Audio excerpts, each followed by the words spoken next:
नमस्ते दोस्तों। तो हम अपने चैप्टर नंबर 4 को कंटिन्यू कर रहे हैं अपने आखिरी मेथड यानी कि एक्सपेंडिचर मेथड के साथ। ये चैप्टर का पॉइंट नंबर 4 है, लेकिन इससे कंफ्यूज मत होइएगा, टाइप ये थर्ड ही है। ठीक है, फर्स्ट था हमारा वैल्यू एडेड, सेकंड था हमारा इनकम मेथड और थर्ड है हमारा एक्सपेंडिचर मेथड। तो जैसे कि हम जानते हैं एक्सपेंडिचर का मतलब क्या है कि भाई गुड्स और सर्विसेज पे जो पैसे खर्च किए गए या और चीज़ों पे जो पैसे खर्च किए गए उनको खरीदने के लिए वो एक्सपेंडिचर कहलाते हैं। ठीक है, अब जब फाइनल गुड्स एंड सर्विसेज तैयार हो जाती हैं, प्रोड्यूस हो जाती हैं, तो उसको परचेज करने के लिए जो भी खर्चा हम एक अकाउंटिंग ईयर में करते हैं वो भी नेशनल इनकम होती है हमारी। ठीक है, तो इसमें क्या क्या चीज़ें आ जाती हैं। देखिए, पहली चीज़ तो कंजम्पशन। कई सारी चीज़ें ऐसी होंगी जो कंजम्पशन के लिए यूज़ हो रही होंगी, यानी कि फाइनल जो यूज़र्स है, कंज्यूमर्स है, उनके लिए। ठीक है, इसके बाद आता है दूसरा टाइप, इन्वेस्टमेंट। और इन्वेस्टमेंट क्या है भाई, पहले भी आपको बताया गया है, माइक्रो इकोनॉमिक्स में मैंने पढ़ाया है आपको। वीडियोस आप देख सकते हैं क्लास 11 के, नहीं तो आपने पढ़ा ही होगा कि जब कोई प्रोड्यूसर अपनी फर्म में कोई मशीनरी लगाता है, प्लांट लगाता है, तो उस चीज़ को खरीदता है, असेट परचेज करता है, तो उसे क्या बोलते हैं, इन्वेस्टमेंट बोलते हैं। ठीक है, कोई भी बिजनेस में पैसे लगाना, शेयर मार्केट में लगाना, क्योंकि शेयर मार्केट में भी आप कोई फर्म के शेयर्स अगर खरीद रहे हो तो वो इन्वेस्टमेंट है, क्योंकि वो बाद में आपको प्रॉफिट या लॉस कुछ भी दे सकता है, लेकिन हम प्रॉफिट की उम्मीद से लगाते हो।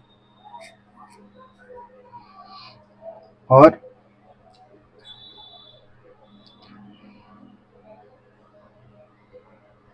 इनकम डिस्पोजल मेथड, हाँ, तो इसीलिए इसको क्या नाम दिया गया है, एक्सपेंडिचर मेथड को इनकम डिस्पोजल मेथड, यानी कि इनकम को या तो आप कंज्यूम करोगे या कहीं इन्वेस्ट करोगे, तो एक तरीके से आप इनकम को डिस्पोज कर रहे हो, खत्म कर रहे हो। ठीक है, अच्छा, दूसरी चीज,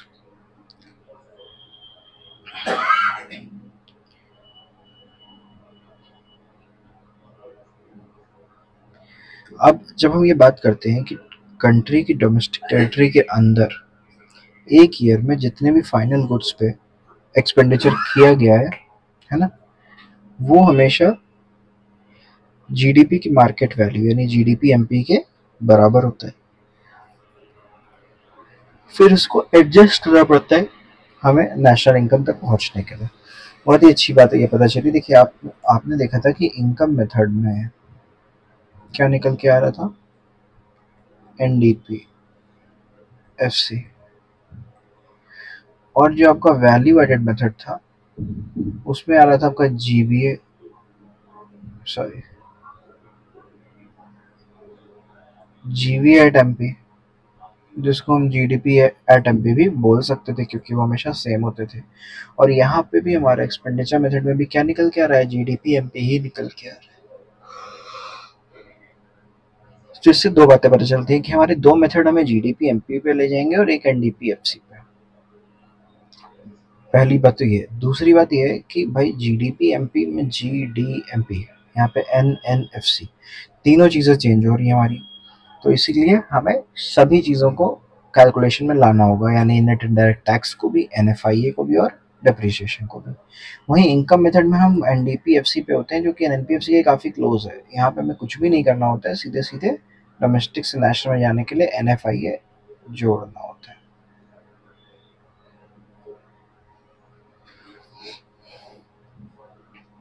The classification of final expenditure.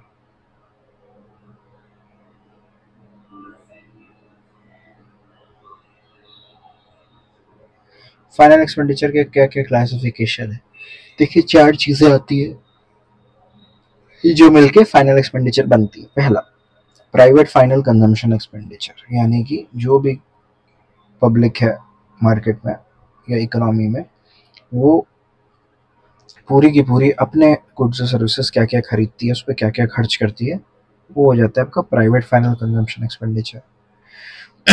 लेकिन इसके अलावा गवर्नमेंट भी कई बार इंजेक्शन और विड्रॉल के पर्पज से, स्टोरेज के पर्पज से, या और भी बहुत सारे रीजंस की वजह से गवर्नमेंट भी कई बार चीज़ें खरीदती है बल्क में। तो इसीलिए गवर्नमेंट का भी फाइनल कंजम्पशन एक्सपेंडिचर होता है। थर्ड आता है आपका, इसको सी से रिप्रेजेंट करते हैं और इसको जी से रिप्रेजेंट करते हैं। थर्ड आता है आपका इन्वेस्टमेंट एक्सपेंडिचर, जिसको हम आई से रिप्रेजेंट करते हैं। ये अभी हमने ऊपर पढ़ा कि कंजम्पशन के अलावा दूसरा पोर्शन क्या है, इन्वेस्टमेंट। तो जो बच जाते हैं पैसे या जिसको इंसान इन्वेस्ट करना चाहता है वो इसमें आता है। या आप कह दो कि प्रोड्यूसर्स जो जो चीज़ें खरीद रहे हैं मैन्युफैक्चरिंग के लिए, रॉ मटेरियल नहीं, मैन्युफैक्चरिंग के लिए। फिर ऐसे ही आपका बचा क्या, नेट एक्सपोर्ट्स, क्योंकि ऐसा भी हो सकता है कि ना हमने अपने यूज़ के लिए खर्च किया हो, ना गवर्नमेंट ने अपने यूज़ के लिए खर्च किया हो, ना ही पैसा इन्वेस्ट किया गया हो, लेकिन फिर भी कुछ चीज़ें ऐसी हैं जो हमारा एक्सपेंडिचर कहलाती हैं, मतलब कि हमने कुछ एक्सपोर्ट कर दिया, वो भी तो हमारे ही देश में बना, उसका भी तुम्हें पैसा मिला, वो भी तो इनकम है एक तरीके की, नेशनल इनकम। तो इसीलिए इसको भी कंसिडर करना ज़रूरी है। तो फाइनल एक्सपेंडिचर कैसे निकलेगा, मतलब जीडीपीएमपी एक्सपेंडिचर मेथड से कैसे निकलेगा, private final consumption expenditure plus government final consumption expenditure plus gross domestic fix capital formation, यहाँ पे फिक्स्ड वर्ड लिखना भूल गए हैं ये लोग, या जिसे हम बोलते हैं इन्वेस्टमेंट एक्सपेंडिचर, ठीक है। और नेट एक्सपोर्ट्स, नेट एक्सपोर्ट्स क्यों, क्योंकि एक्सपोर्ट जो हो रहा होगा उसके पैसे मिल रहे होंगे और इम्पोर्ट में हमें खर्च करना पड़ रहा होगा, तो एक्स माइनस एम बहुत ज़रूरी है। अच्छा, जैसे आपने देखा था कि एनएफआईए अक्सर आपको माइनस में दिख रहा था, क्योंकि बहुत बार ऐसा होता है कि हमारे देश में जो लोग काम कर रहे हैं, ठीक है, वो अपने घर जो पैसा भेज रहे हैं वो ज़्यादा है मुकाबले हमारे लोग जो बाहर कमा के हमारे यहाँ भेज रहे हैं, है ना, अपने घरों पे। तो अक्सर ऐसा होता है। वैसे ही थोड़ा उससे ज़्यादा ही फ्रीक्वेंसी होती है नेट एक्सपोर्ट्स के माइनस में होने की, क्योंकि हमारा देश बहुत सारा फ्यूल और बेसिक चीज़ें इंपोर्ट करता है, जबकि एक्सपोर्ट्स हमारे कुछ ही चीज़ों में अच्छे हैं, सब में नहीं, और टोटल में तो अक्सर उतने बेटर नहीं होते कि इंपोर्ट को क्रॉस कर जाए। और ये भी एक पैरामीटर है किसी कंट्री को डेवलपिंग या डेवलप्ड बताने के लिए। कोई कंट्री जो आत्मनिर्भर है या अपने ऊपर डिपेंडेंट है, वो एक्सपोर्ट ज़्यादा करती है, इंपोर्ट कम करती है। लेकिन डेवलपिंग कंट्रीज को अक्सर दूसरे कंट्रीज पर डिपेंड होना पड़ता है चीज़ों के लिए।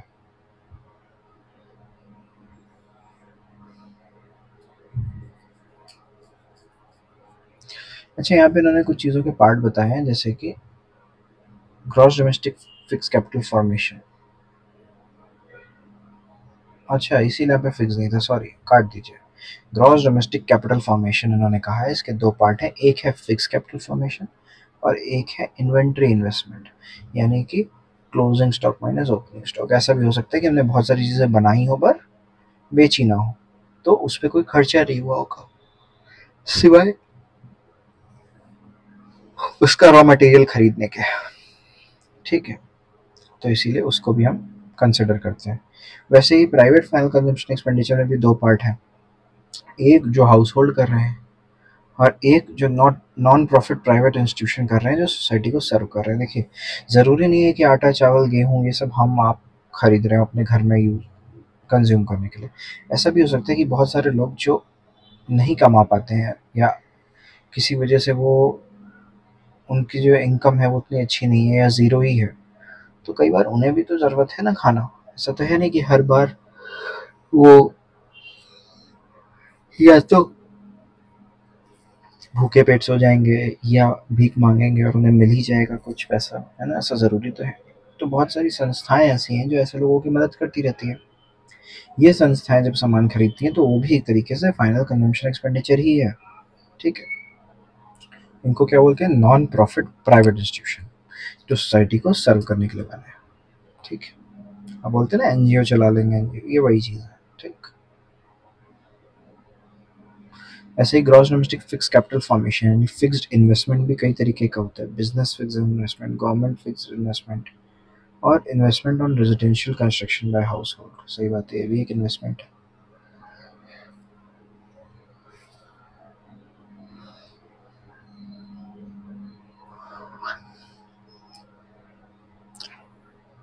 प्राइवेट फाइनल कंजम्पशन एक्सपेंडिचर में क्या किया जाता है, consumer services, consumer non durable goods, ठीक है, जो बार बार यूज़ नहीं हो सकता, जैसे कि खाने पीने की चीज़ें, है ना। कुछ चीज़ें होती हैं जो ड्यूरेबल होती हैं, बहुत सालों तक चलती है, जैसे furniture, washing machine, clothes, automobile etcetera. Government finance consumption expenditure, कोई भी एडमिनिस्ट्रेटिव सर्विस जैसे education, hospital, law and order को मेंटेन करने के लिए खर्चा करना होता है। डिफेंस पर्सनल को जो जो चीज़ें चाहिए वो खरीदना होता है, ठीक है। इन्वेस्टमेंट एक्सपेंडिचर फिक्स वाला जो आपका है वो, जैसे कि अभी हमने ऊपर देखा, business fix investment, fix investment by house hold, public fix investment by government, ठीक है, जैसे डैम, रोड्स, ब्रिजेस बनाना, ये फिक्स इन्वेस्टमेंट है। बिजनेस फिक्स इन्वेस्टमेंट क्या है, फैक्ट्रीज बनाना, मशीनरी खरीदना। कंस्ट्रक्शन ऑफ हाउसेज, ये इंडिविजुअल का फिक्स इन्वेस्टमेंट है, भाई आप घर बनाते हो तो 15-20 साल के लिए आपकी फुर्सत हो जाती है, मिनिमम। मिनिमम बता रहे हैं, वैसे तो लोग 40 साल, 50 साल, 80 साल तक घर चलता है, लेकिन एक मिनिमम बता रहा हूँ मैं, एक इंसान किसी घर में कम से कम 15-20 साल तो रहता ही है। तो ये क्या है, फिक्स्ड इन्वेस्टमेंट है, आपको बहुत समय तक रेंट नहीं पे करना पड़ रहा है, आपको बहुत समय तक एक रिलैक्सेशन है किसी चीज़ को लेके, ठीक है, एक बेनिफिट है, क्योंकि उसकी वैल्यूएशन भी बढ़ती है, तो इसीलिए वो इन्वेस्टमेंट है। Inventory investment simple, closing stock minus opening stock. आपने जो स्टॉक नहीं बेचा वो कंजम्पशन एक्सपेंडिचर में नहीं दिखेगा, लेकिन वो स्टॉक बना तो उस पर खर्चा तो हुआ, तो इसीलिए क्लोजिंग माइनस ओपनिंग स्टॉक में वो दिख जाएगा, क्योंकि क्लोजिंग ओपनिंग से उतना ही ज़्यादा हो जाएगा, and vice versa. Net exports, exports minus import, ठीक। ये सब जो सम टोटल है, इसको जोड़ के मिलता है हमें जीडीपी एमपी, और हम जानते हैं उसका एनपीएफसी में कैसे कन्वर्ट करना है, ऊपर भी देखा था, मैंने भी पढ़ाया था, और यहाँ पे फिर से लिखा है। डिप्रेशिएशन हटाया तो जी का एन बन गया, जो पहला वाला है। फिर नेट इनडायरेक्ट टैक्स एनआईटी हटाया तो एमपी का एफसी बन गया। फिर एनएफआईए जोड़ा तो डोमेस्टिक नेशनल बन गया, और एनपीएफसी हमारी नेशनल इनकम होती है।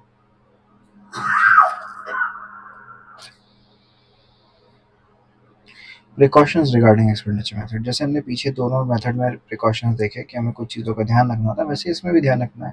पहला, केवल फाइनल एक्सपेंडिचर ही देखा जाएगा, इंटरमीडिएट कंजम्पशन नहीं देखा जाएगा, ठीक है, उसको अवॉइड करना है। सेकेंड हैंड गुड्स पे एक्सपेंडिचर नहीं लिया जाएगा। शेयर और बॉन्ड पे एक्सपेंडिचर नहीं इंक्लूड किया जाएगा। जो भी चीज़ वैल्यू ऐड नहीं कर रही वो, ऐसा कोई भी खर्चा हम नहीं लेते। ट्रांसफर पेमेंट नहीं लिया जाएगा, स्कॉलरशिप, पेंशन एक्सेट्रा। पेंशन लेकिन ओल्ड एज वाली, हाँ। इम्प्यूटेड वैल्यू यानी कि एस्टिमेटेड वैल्यू किसकी, expenditure on goods producers for self consumption, इनको लिया जाएगा। कोई चीज़, कोई खर्चा हम कर रहे हैं किसी सामान को बनाने में, इसलिए कि वो सामान हम खुद ही यूज़ करेंगे, तो क्या है वो सेल्फ कंजम्पशन पे एक्सपेंडिचर है, इम्प्यूटेड वैल्यू है, तो इसकी सॉरी, ये एक्सपेंडिचर की एस्टिमेटेड वैल्यू जो है वो हमें लेनी है अकाउंट में। अकाउंट में लेने का मतलब क्या है, अपने बैंक अकाउंट में जमा करा लेना नहीं, इस इस चीज़ को हमें ऐड करना है कैलकुलेशन के समय, जब हम जीडीपी एमपी एक्सपेंडिचर मेथड से कैलकुलेट कर रहे होंगे तब। ट्रिपल आइडेंटिटी, देखिए 3 तरीके से हम नेशनल इनकम कैलकुलेट कर सकते हैं, प्रोडक्ट या वैल्यू एडेड मेथड, फिर इनकम मेथड, और एक्सपेंडिचर मेथड। इससे हमारा जीवीए एमपी निकल के आता है, जिसको हम जीडीपी एमपी बोल सकते हैं। इससे हमारा एनडीपी एफसी निकल के आता है, और इससे हमारा फिर से जीडीपी एमपी ही निकल के आता है। इसमें हम प्राइमरी सेक्टर, सेकेंडरी सेक्टर और टर्शियरी सेक्टर को जोड़ देते हैं। अगर हमारा इसमें वैल्यू एडेड की जाए, वैल्यू ऑफ आउटपुट दिया हुआ है, तो हम उसमें से इंटरमीडिएट कंजम्पशन भी दिया होगा, उसे माइनस कर देंगे। इनकम मेथड में हम COE, compensation of employees, operating surplus और लिमिट इनकम जोड़ते हैं। ऑपरेटिंग सरप्लस में रेंट, रॉयल्टी, इंटरेस्ट, प्रॉफिट आ जाता है। एक्सपेंडिचर मेथड में हम क्या करते हैं, private final consumption expenditure, government final consumption expenditure, gross domestic capital formation मतलब कि इन्वेस्टमेंट एक्सपेंडिचर, और नेट एक्सपोर्ट्स, ये सब जोड़ते हैं, ठीक। इसके बाद इनसे कैसे लास्ट में पहुंचना है एनपीएफसी, मैंने आपको कई बार बताया ही है, तो इसे देखने की जरूरत है नहीं, ठीक। इसी के साथ आपका ये चैप्टर खत्म हो गया। बहुत छोटा सा वीडियो बनाए, लेकिन ये बनाना ज़रूरी था, क्योंकि आपका पिछला वीडियो बहुत बड़ा होता चला जा रहा था, और मैं कोशिश करता हूँ कि किसी भी हाल में 40 से 45 मिनट के ऊपर ना जाए, जिससे कि आपको बोर ना हो, आपके ऊपर से ना निकलने लगे दिमाग के कि क्या पढ़ रहे हैं हम ये, है ना? बिल्कुल भी लोड नहीं पड़ना चाहिए। और अगर कभी पढ़ रहा है, जैसे मान लीजिए अभी पिछले वीडियो में 28 मिनट का हुआ, ठीक है, कुछ वीडियोस मेरे 40-45 मिनट्स के हैं, तो उसको आप थोड़ा सा 1.5x पे करके 2 बार देख लीजिए, ठीक है? थोड़ा टाइम आपका एक्स्ट्रा वेस्ट होगा, लेकिन फिर आपको वो पक्के से तैयार हो जाएगा।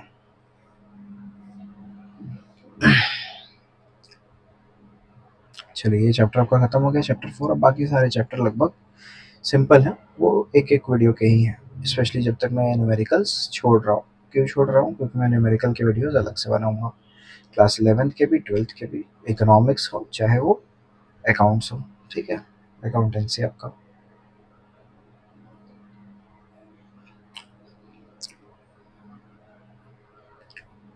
उसके बाद ये कितने बड़े-बड़े न्यूमेरिकल्स हैं, बहुत सारे हैं। अगर आप लोगों के पास यही बुक है एग्जैक्ट, नहीं तो जो आसपास के ब्रांड्स हैं उनकी भी फेमस वाले, तो उसमें आप देखोगे आपको बहुत प्रैक्टिस करने का मौका मिलेगा। और एक बार आपको इंटरेस्ट आ गया ना, इंटरेस्ट कैसे आता है? जब चीज़ें समझ आती हैं। इंटरेस्ट तभी जाता है चीज़ों से जब चीज़ें समझ नहीं आती। आपने कोशिश की कि आप ये 18,000, 20,000, 2,000, 9,000 से कुछ आंसर निकालना चाहते हो, और उसमें जो है 9 को माइनस करना, तो बाकी तीनों को जोड़ना था। लेकिन जब तक आप ये नहीं जानते कि ये तीनों को जोड़ के 9 को माइनस करना है, या आप हल्का बहुत भूले हो केवल, तब तब तक तो ठीक है, आपको इंटरेस्ट आएगा। जहाँ आप पहले इसको जोड़ रहे हो, फिर इसको जोड़ रहे हो, फिर इसको घटा रहे हो, और आंसर नहीं आ रहा है, आप 3 बार करके देख चुके हो अलग-अलग, तब तक आपको इंटरेस्ट नहीं आएगा, आप भागोगे उस चीज़ से, है ना? तो देखिए अपना चैप्टर 5 क्या रहेगा। इसीलिए क्या कहते हैं कि भाई इंटरेस्ट आने के लिए समझ में आना बहुत ज़रूरी है। और एक बार इंटरेस्ट आ गया तो आपको खुद प्रैक्टिस करने का मन करेगा, और प्रैक्टिस करने के लिए आपके पास कंटेंट बहुत सारा है। चैप्टर 5 हमारा रहेगा मनी, चैप्टर 6 हमारा रहेगा बैंकिंग, और ये दोनों हम एक एक वीडियो में ख़त्म कर लेंगे, ठीक है? चलिए मिलते हैं अगले वीडियो में, तब तक के लिए धन्यवाद।